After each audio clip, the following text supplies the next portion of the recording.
तो दोस्तों test paper देने के लिए आपको क्या करना है, अपना कॉपी और पेन उठाना है और लिख देना है 1 से 16 अंक तक, और जैसे ही मैं क्वेश्चन को डिस्प्ले करूं अपने आंसर को आपको लिखना है और फिर मेरे आंसर से आपके आंसर को मैच करना है। तो दोस्तों चलते हैं अपन क्वेश्चन की तरफ, और बाद में आपको लिखना है कमेंट बॉक्स में कि आपने कितने अंक प्राप्त किए हैं। अगर आप हमारे यूट्यूब चैनल पर नए हैं तो चैनल को सब्सक्राइब कर दीजिए और पास में एक बेल आइकन है उसे प्रेस कर दीजिए ऑल नोटिफिकेशन करके, ताकि सबसे पहले नोटिफिकेशन आपके पास पहुंचता रहे। तो चलते हैं अपन क्वेश्चन की तरफ। देखते हैं क्वेश्चन में क्या है। भारत में प्रमुख स्वास्थ्य समस्याओं में से एक है वायरल हेपेटाइटिस, ब्रुसेलोसिस, पीला बुखार, क्षय रोग। तो कौन सा है? One of the major health problem in India. India में कौन सी एक और मेजर हेल्थ प्रॉब्लम है? तो यहां पर सही आंसर क्या रहेगा? यहां पे सही आंसर है वो है क्या है दोस्तों, अगर आपको टाइम लगता है क्वेश्चन के अंदर तो आप वीडियो को पॉज भी कर सकते हैं। यहां पे सही आंसर है वो है ट्यूबरक्लोसिस। इंडिया के अंदर जो अभी चैलेंजिंग हेल्थ प्रॉब्लम्स है वो कौन सी है? ट्यूबरकुलोसिस।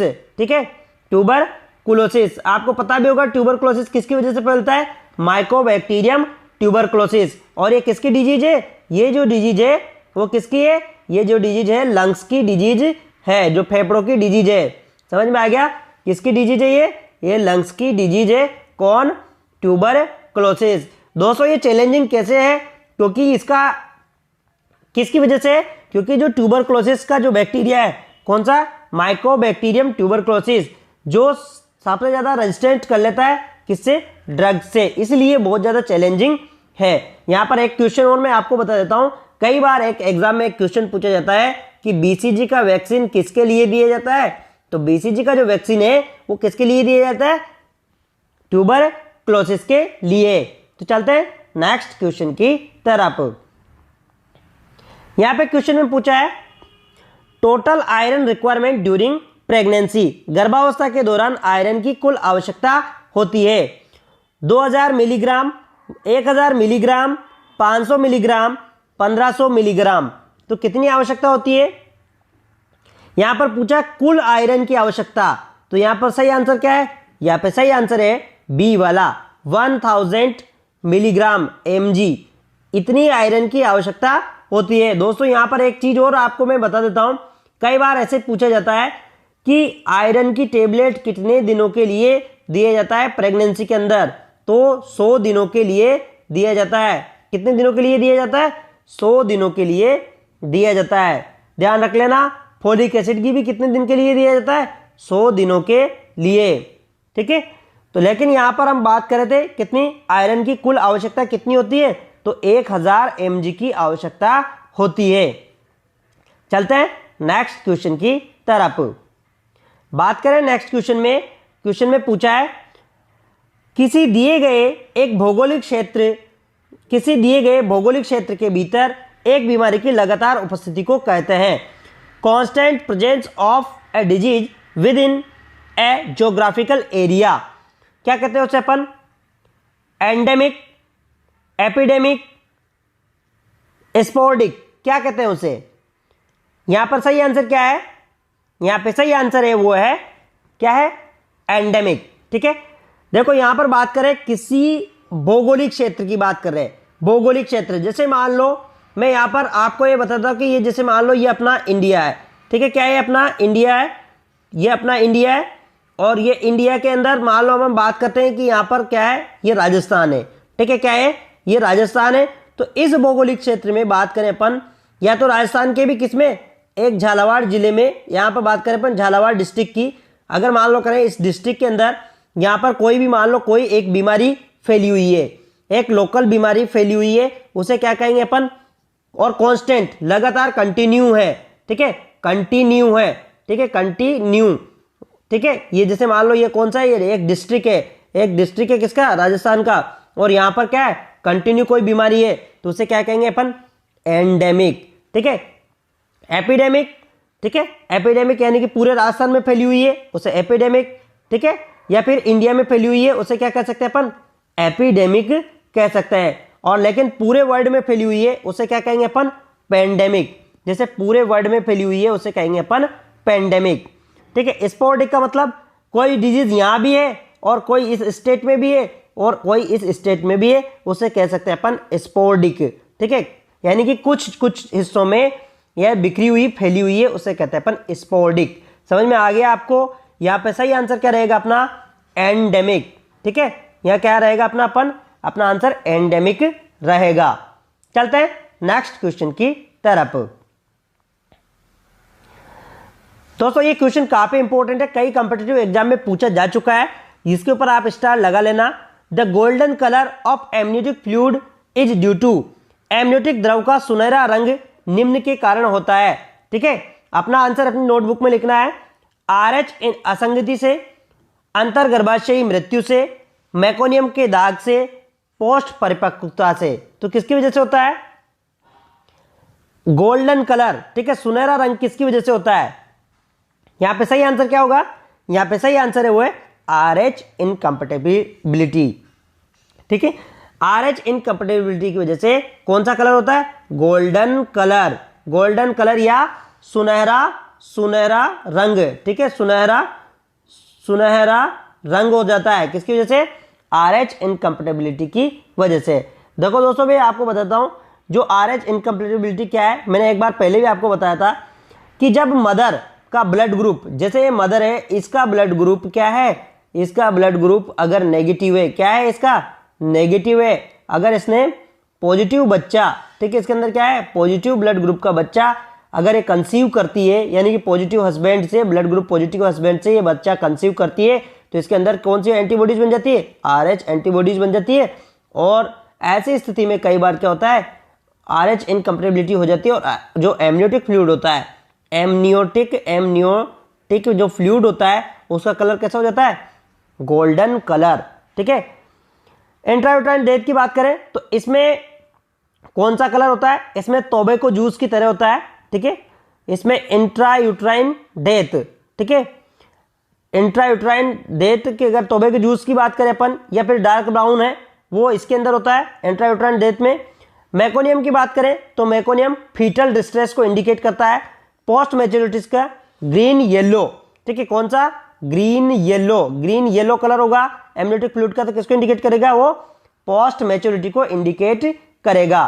ठीक है, चलते हैं नेक्स्ट क्वेश्चन की तरफ। तो यहां पर सही आंसर क्या था अपना? RH incompatibility. यहां पे क्वेश्चन में पूछा है, ये क्वेश्चन बहुत इजी क्वेश्चन है। लाइफ स्पान ऑफ आरबीसी का जीवन काल होता है 80 दिन, 100 दिन, 110 दिन, 120 दिन। बताइए दोस्तों यहां पे सही आंसर क्या होगा?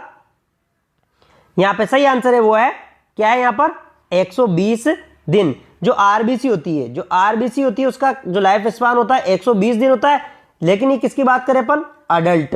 ठीक है, अडल्ट के अंदर अगर बात करें अपन फीटस की, किसकी? फीटस की, तो फीटस का जो लाइफ स्पान कितना होता है? 90 दिन या फिर 90 डेज। ठीक है, किसकी बात करें अपन? 90 डेज के लगभग होता है किसका? फीटस की लाइफ स्पान, जो आरबीसी होती है उसका। ठीक है, आरबीसी का। तो यहां पर सही आंसर क्या है? 120 डेज। चलते हैं नेक्स्ट क्वेश्चन की तरफ। यहां पर क्वेश्चन में पूछा है वोमिटिंग सेंटर इज, ठीक है, यहां पे क्वेश्चन में क्या पूछा है? वोमिटिंग सेंटर इज, उल्टी का केंद्र है cerebrum, cerebellum, hypothalamus, medulla oblongata. तो कौन सा यहां पर सही आंसर क्या है? अपनी नोटबुक में लिखना है आपका सही आंसर। इसका जो सही आंसर है वो है मेडुला ऑब्लांगेटा। जो उल्टी की बात करें अपन किसकी? यानी कि वोमिटिंग का जो है वो क्षेत्र कौन सा है? वोमिटिंग का जो क्षेत्र है वो है मेडुला ऑब्लांगेटा। देखो क्या होता है कि जो ब्रेन होता है, ब्रेन के अंदर क्या होता है कि जो ब्रेन का जो पार्ट होता है मेडुला ऑब्लांगेटा की अगर बात करें तो जो पार्ट होता है मेडुला ऑब्लांगेटा वो किसका सेंटर होता है? वो सेंटर होता है वोमिटिंग का। ठीक है, वोमिटिंग का यहां पर होता है मेडुला ऑब्लांगेटा। यहां पर कहां पे होता है? इस जगह मेडुला ऑब्लांगेटा होता है। सेरेब्रम की बात करें तो ये हो गया अपना सेरेब्रम। ठीक है, ये वाला पार्ट कौन सा हो गया? सेरेब्रम। और सेरेबेलम की बात करें तो ये वाला पार्ट हो गया। हाइपोथैलेमस, यहां पर डायनसेफेलॉन की जो गुहा होती है वहां पर हाइपोथैलेमस पाया जाता है। अब मैं आपको बताता हूं कि देखो जो सेरेब्रम होता है, रीजनिंग, थिंकिंग, ये सब काम कौन करता है? सेरेब्रम। सेरेबेलम की बात करें तो ये आपकी बॉडी की पोजीशन को मेंटेन करने का काम करता है। और हाइपोथैलेमस की बात करें तो ये भूख, प्यास, हंगर, सेक्स, ठीक है, ये सारी डिजायर और तापमान को कंट्रोल करता है कौन? हाइपोथैलेमस। तो यहां पर सही आंसर क्या रहेगा अपना? यहाँ पे सही आंसर है वो है मेडुला ऑब्लंगेटा। मेडुला ऑब्लंगेटा जो यहाँ पर सही आंसर है। ठीक है, मैं आपको और बताता हूँ। देखो ये और का किस किस का सेंटर है? ये सेंटर है किसका? एक तो रेस्पिरेटरी का सेंटर भी है, रेस्पिरेटरी का सेंटर भी है कौन? Medulla oblongata. और दूसरा किसका है? कार्डियक सेंटर भी इसे कहते हैं, कार्डियक सेंटर। ठीक है, ध्यान में रख लेना, ये क्वेश्चन पूछे जा सकता है। इसे क्या कहते हैं? कार्डियक सेंटर भी कहते हैं। किसे? मेडुला ऑब्लंगेटा को। चलते हैं नेक्स्ट क्वेश्चन की तरफ। बात करें अपन यहां पर, क्वेश्चन काफी इंपॉर्टेंट है। Hormone not secrete from pancreas, अग्न्याशय से हार्मोन का स्रावण नहीं होता है। दोस्तों इस क्वेश्चन को कैसे भी पूछा जा सकता है आपसे, ऐसे भी पूछा जा सकता है कि लैंगरहैंस जो होती है उससे कौन से हार्मोन का निर्माण नहीं होता है। तो यहां पर सही आंसर क्या रहेगा अपना? देखो इंसुलिन, ग्लूकागोन, कैल्सिटोनिन, सोमेटोस्टेरोन। तो बताइए, अपना आंसर अपनी नोटबुक में लिखना है आपको। यहां पर सही आंसर क्या रहेगा अपना? यहां पे सही आंसर है वो है कैल्सिटोनिन। देखो पेनक्रियाज आपको पता ही होगा, पेनक्रियाज कहां पे होता है? पेनक्रियाज ऐसे डिओडेनम में होता है, पेनक्रियाज। ठीक है, पेनक्रियाज ऐसे डिओडेनम में होता है। ठीक है, इस पे यहां पर सेल्स होती है, जो इसमें कौन कौन से प्रकार की सेल्स होती है? अल्फा, बीटा, ठीक है, और अल्फा बीटा, ठीक है, डेल्टा, अल्फा बीटा डेल्टा। ठीक है, इस प्रकार से सेल्स होती है, अल्फा बीटा डेल्टा। तो यहां का अगर बात करें अपन, देखो यहां पे जो सेल्स होती है इनसे इंसुलिन, ग्लूकागोन और सोमेटोस्टेरोन का निर्माण होता है। ठीक है, यहां पर जो इंसुलिन है वो बीटा सेल से बनता है। किस सेल से बनता है? बीटा सेल से बनता है। जबकि अगर यहां पर बात करें कैल्सिटोनिन की, तो कैल्सिटोनिन है ये किससे बनता है? ये बनता है थायराइड ग्लैंड से। किससे बनता है ये? थायराइड ग्लैंड से। तो ध्यान रख लेना, ये पेनक्रियाज से नहीं बनता है, ये बनता है थायराइड ग्लैंड से। चलते हैं नेक्स्ट क्वेश्चन की तरफ। यहां पे क्वेश्चन में पूछा है acute viral infection affecting the parotid gland is known as, parotid ग्रंथि को प्रभावित करने वाले तीव्र वायरल संक्रमण के रूप में जाना जाता है। Rubella, tetanus, diphtheria, mumps. तो यहां पर सही आंसर क्या है? जो सही आंसर है आप अपनी नोटबुक में लिखना है। मैंने पहले भी बोला आपको, अगर आपको टाइम लगता है तो आप वीडियो को पॉज भी कर सकते हैं। तो यहां पर सही आंसर क्या रहेगा? यहां पे जो सही आंसर है वो है मम्प्स। ठीक है, जो मम्प्स होता है वो किसको किसको इन्फ्लामेशन करता है? पैरोटिड ग्लैंड को, पैरोटिड ग्लैंड। ठीक है, ये कौन सी ग्लैंड होती है? ये सेलाइवरी ग्लैंड होती है। सेलाइवरी जो ग्लैंड होती है वो होती है कौन? सेलाइवरी ग्लैंड होती है कौन सी? Parotid gland. तो ये मम्प्स इन्फ्लामेशन करता है। टेटनस क्या करता है? मसल्स का स्पाज्म करता है। और इसका एक दूसरा नाम भी मैंने एक दिन पहले ही बताया था आपको, लॉक जो के नाम से भी जानते हैं किसको? टेटनस को। और मैंने एक ट्रिक बताई थी रूबेला की तरह। रूबेला के सबसे पहले रेशेस कहाँ पे अपेयर होते हैं? फेस पर, क्योंकि रूबेला क्या है? रुला देता है। ऐसा एक ट्रिक बताई थी मैंने आपको। ठीक है, तो यहाँ पर सही आंसर क्या था अपना? मम्प्स। ठीक है, चलते हैं नेक्स्ट क्वेश्चन की तरफ। बात करें यहाँ पर क्वेश्चन में, which hormone is known as emergency hormone, किस हार्मोन को आपातकालीन हार्मोन के रूप से जाना जाता है? दोस्तों ये क्वेश्चन इंपॉर्टेंट है, इस पे आप स्टार लगा लेना। Adrenaline, prolactin, thyroxine, oxytocin. बताइए कौन से हार्मोन को हम इमरजेंसी हार्मोन के नाम से जानते हैं? तो यहां पर सही आंसर क्या है? यहां पे सही आंसर होगा वो होगा एड्रेनलिन। जो एड्रेनलिन हार्मोन है उसे हम इमरजेंसी या आपातकालीन हार्मोन के नाम से भी जानते हैं। मैं आपको ये बता दूं एड्रेनलिन हार्मोन कहां से बनता है। देखो यहां पर आपने देखा होगा ऐसे क्या होती है? ऐसे होती है किडनी। ठीक है, क्या होती है? ऐसे किडनी, ऐसे किडनी होती है, दोनों तरफ दोनों साइड में दो किडनीज होती है, ऐसे किडनीज होती है। और किडनीज के ऊपर होती है ग्रंथि जिसे कहते हैं अपन एड्रिनल ग्रंथि। क्या कहते हैं उसे अपन? Adrenal gland. और इसके अंदर होता है कॉर्टेक्स। ठीक है, ये हो गया कॉर्टेक्स और ये हो गया मेडुला। ये तो कई बार क्वेश्चन पूछा जा सकता है आपसे। ये तो है कॉर्टेक्स, क्योंकि हम इस प्रकार से पढ़ रहे हैं कि एक क्वेश्चन से कम 10 क्वेश्चन हमारे सोलो। और ये हो गया मेडुला। क्या हो गया? ये मेडुला। ठीक है, और ये किडनी। तो ये जो हार्मोन जो बनता है कौन सा, एड्रेनलिन। जो एड्रेनलिन बनता है किससे बनता है, मेडुला से। ध्यान में रख लेना ये किससे बनता है, कि एड्रिनल ग्लैंड के मेडुला से। इसका नाम है एड्रिनल ग्लैंड। क्या है, एड्रिनल ग्लैंड या फिर सुप्रारीनल ग्रंथि। तो इसके मेडुला से बनता है कौन, एड्रेनलिन हार्मोन। प्रोलैक्टिन का मैंने आपको बताया था कि मिल्क बनाने के लिए काम में आता है। थायरोक्सिन थायराइड ग्लैंड से होता है। और ऑक्सीटोसिन का क्या काम है, ये यूट्रस के अंदर कॉन्ट्रैक्शन कराता है। ठीक है, और ये कहां से निकलता है, पोस्टीरियर पिट्यूटरी ग्लैंड से। तो यहां पर सही आंसर क्या रहेगा अपना, एड्रिनल हार्मोन। ठीक है, नेक्स्ट क्वेश्चन की बात करें अपन। क्वेश्चन में पूछा है total amount of blood in human body, मानव शरीर में रक्त की कुल मात्रा 5 लीटर, 8 लीटर, 10 लीटर, 12 लीटर। तो कितनी होती है मानव शरीर में कुल रक्त की मात्रा। तो यहां पर सही आंसर क्या है, यहां पे सही आंसर है वो है 5 लीटर। देखो 5 लीटर होती है कितनी, 5 लीटर। ठीक है, यहां पर बात किया है पुरुष की, तो मैक्सिमम जो पुरुष में होती है कितनी होती है, 5 लीटर। कई बार ऐसे भी पूछा जा सकता है बॉडी के कितने प्रतिशत वेट का ब्लड होता है। तो 7% वजन होता है उसका, 7 पूरे वजन का 7% ब्लड होता है किसके अंदर, शरीर के अंदर। चलते हैं नेक्स्ट क्वेश्चन की तरफ। यहां पे क्वेश्चन में क्या पूछा है, black water fever is, black water बुखार किसे कहते हैं। ध्यान में रख लेना दोस्तों, काफी इंपॉर्टेंट क्वेश्चन है ये भी। प्लेग, डेंगू, मलेरिया, कैंसर, तो किसे कहते हैं ब्लैक वाटर बुखार। आपको अपना आंसर अपनी नोटबुक में लिखना है, फिर मेरे आंसर से मैच करना है। तो यहां पर सही आंसर क्या है, यहां पे सही आंसर है वो है मलेरिया। देखो मलेरिया को क्या कहते हैं अपन, काला पानी बुखार। क्या कहते हैं, काला पानी बुखार, बुखार। ठीक है, क्यों कहते हैं आपको पता होगा। देखो आप, मैं बता देता हूं आपको क्या होता है कि जो मलेरिया होता है, मलेरिया के अंदर क्या होता है, हीमोलाइसिस होता है। क्या होता है, हीमोलाइसिस। ठीक है, हीमोलाइसिस होने की वजह से क्या होता है, यानी कि आरबीसी का लाइसिस होने लग जाता है। और ये भी कौन से मलेरिया में, मलेरिया फाल्सिपेरम में। और इसकी वजह से जो यूरिन है, यूरिन कौन सा आने लगता है, ब्लैक। कौन सा आने लगता है, ब्लैक आने लगता है। इसीलिए इसे कहते हैं अपन, क्या कहते हैं, ब्लैक वाटर फीवर। डेंगू को हेमोरेजिक फीवर के नाम से जानते हैं, लेकिन यहां पर सही आंसर क्या रहेगा अपना, मलेरिया। चलते हैं नेक्स्ट क्वेश्चन की तरफ।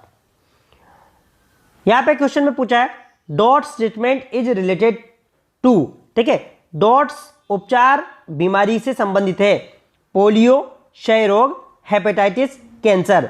तो कौन सी बीमारी से संबंधित है, डॉट्स। तो यहां पर सही आंसर क्या रहेगा, अगर आपको टाइम लगता है तो आप वीडियो को पॉज भी कर सकते हैं। यहां पे सही आंसर है वो है ट्यूबरक्लोसिस। जो ट्यूबरक्लोसिस होती है उसमें दिया जाता है डॉट्स। कई बार डॉट्स की फुल फॉर्म भी पूछ लिया जाता है। तो डॉट्स की फुल फॉर्म क्या है, direct observation short term treatment. क्या है, direct observation short term treatment. तो यहां पर सही आंसर क्या है, यहां पे सही आंसर है क्षय रोग। ठीक है, यहां पर जो आंसर है वो है क्षय रोग। ठीक है, यानी कि ट्यूबरक्लोसिस के लिए दिया जाता है कौन, डॉट्स। चलते हैं नेक्स्ट क्वेश्चन की तरफ। यहां पर क्या है, क्वेश्चन में क्या पूछा है, paracetamol poisoning effect the organ. ठीक है, पैरासिटामोल विषाक्तता अंग को प्रभावित करता है, यानी पैरासिटामोल की पॉइजनिंग से कौन सा अंग प्रभावित होता है, ब्रेन, मस्तिष्क, लीवर, किडनी, तिल्ली या स्प्लीन। तो कौन सा अंग प्रभावित होता है, बताइए इसका आंसर। इसका सही आंसर क्या रहेगा, इसका सही आंसर है वो है लीवर। ठीक है, जो लीवर होता है वो सबसे ज्यादा प्रभावित होता है किसमें, पैरासिटामोल की पॉइजनिंग में। यहां पर एक क्वेश्चन ये भी आ जाता है, पैरासिटामोल का एंटीडोट क्या है, तो एन एसेटाइल सिस्टीन। ठीक है, ये ध्यान रख लेना, एन एसेटाइल सिस्टीन ये पैरासिटामोल का एंटीडोट है। ठीक है, चलते हैं नेक्स्ट क्वेश्चन की तरफ। यहां पे ये क्वेश्चन काफी इंपॉर्टेंट है, कई क्वेश्चन में कई एग्जाम में पूछा जा चुका है, स्टार लगा लेना इसके ऊपर। स्पेसिफिक साइन ऑफ एक्लेम्पशिया इज, एक्लेम्पशिया का विशिष्ट लक्षण है? यहां पर पूछा विशिष्ट लक्षण, मूत्र में रक्त की उपस्थिति यानी कि हिमेचूरिया, उच्च रक्तचाप यानी कि हाइपरटेंशन, सीजर झटके आना, प्रोटीनूरिया मूत्र में प्रोटीन की उपस्थिति होना। तो सही लक्षण यहाँ पे पूछा स्पेसिफिक लक्षण यानी कि विशिष्ट लक्षण, ठीक है, यानी स्पेसिफिक साइंग। तो सही आंसर क्या है इसका सही आंसर है वो है सीजर। देखो दो चीज होती है, एक तो होती है एक्लेम्पशिया, क्या होता है यहाँ पे मैं आपको बताता हूँ, दो कंडीशन होती है, दो कंडीशन में मैं आपको बता देता हूँ। एक तो होती दो कंडीशन होती है, कौन सी? प्री एक्लेम्पशिया, ठीक है, प्री एक्लेम्पशिया, एक तो होती है प्री एक्लेम्पशिया, एक होती है एक्लेम्पशिया, ये दो कंडीशन होती है, समझ लेना। यहां पर जो प्री एक्लेम्पशिया है सारे लक्षण एक्लेम्पशिया के ही मिलेंगे, लेकिन इसके अंदर क्या है? सीजर नहीं होगा, और इसके अंदर क्या होगा? इसके अंदर होगा सीजर। सीजर का मतलब जानते हो, जैसे मिर्गी की तरह झटके आना, वो सारे, जबकि ये सारे लक्षण दोनों में मिलेंगे और ये सिर्फ किस में मिलेगा? एक्लेम्पशिया के अंदर, ठीक है। चलते हैं नेक्स्ट क्वेश्चन की तरफ। यहां पे क्वेश्चन में पूछा है most common cause death of maternal mortality in India, Bharat में मातृत्व मृत्यु का दर का सबसे सामान्य कारण है? प्रसवोत्तर रक्तस्राव, गर्भावस्था की विषाक्तता, प्यूपेरियल के दौरान संक्रमण, जन्म देने के समय जटिलता। तो क्या है यहां पर सही आंसर? क्या है आपका? यहां पर आपको अपना आंसर अपनी नोटबुक में लिखना है। तो यहां पे जो सही आंसर है वो है पोस्टपार्टम हिमोरेज, ठीक है। पीपीएच सबसे ज्यादा कॉमन है इंडिया के अंदर। पीपीएच की वजह से जो डेथ होती है मदर की सबसे ज्यादा होती है। पीपीएच जानते हो, जब डिलीवरी के बाद में 500 ml से अधिक ब्लड का स्त्राव हो जाता है, या 500 ml या 500 ml से अधिक ब्लड का स्त्राव हो जाता है, उसे कहते हैं अपन पीपीएच। तो यहां पर सही आंसर है वो है पहला वाला। चलते हैं नेक्स्ट क्वेश्चन की तरफ। क्वेश्चन में पूछा है height of fundus of uterus at 36 weeks, 36 सप्ताह में गर्भाशय के फंडस की ऊंचाई होती है?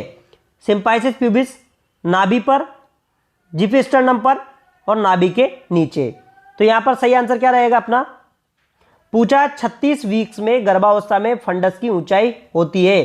तो यहां पर सही आंसर क्या है? यहां पे सही आंसर है वो है जिफिस्टर्नम, ठीक है।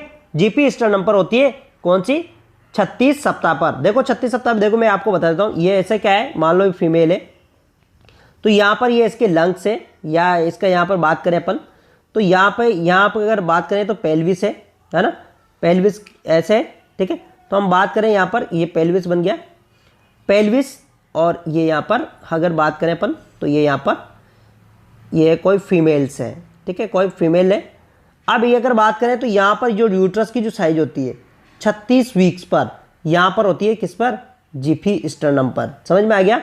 यहां पर होती है जिफिस्टर्नम पर, ये जो जगह ये जिफिस्टर्नम, ठीक है, समझ में आ गया, ये है जिफिस्टर्नम। बात करें अपन पेल्विस पर, तो ये कब होती है? 12 वीक्स से पहले होती है, ठीक है। जिफिस्टर्नम तक कहाँ होती है? 12 वीक्स पर होती है, सॉरी सिंपाइसिस प्यूबिस पर। बात करें अपन एट अम्बिलिकस, तो ये 24 वीक्स तक होती है, 24 वीक्स या 22 वीक्स तक होती है, ठीक है। बिलो अम्बिलिकस ये 16 वीक्स पर होती है। कितने पर होती है? 16 वीक्स पर। ये अम्बिलिकस यहाँ है, ठीक है, तो ये यहाँ पर होगा 36 वीक्स पर, और ये यहाँ पर होती है कितने पर? 16 वीक्स पर। तो यहाँ पर सही आंसर क्या रहेगा अपना जो सही आंसर रहेगा वो रहेगा यहाँ पर जिफिस्टर्नम। तो थैंक यू दोस्तों, अगर वीडियो पसंद आया तो वीडियो को लाइक और शेयर और सब्सक्राइब जरूर कर दीजिएगा, और कमेंट बॉक्स में जरूर लिखिएगा आपने कितने अंक प्राप्त किए। अगर आप पीडीएफ डाउनलोड करना चाहते हैं तो इसके नीचे एक लिंक है, वहां से आप पीडीएफ को डाउनलोड कर सकते हैं।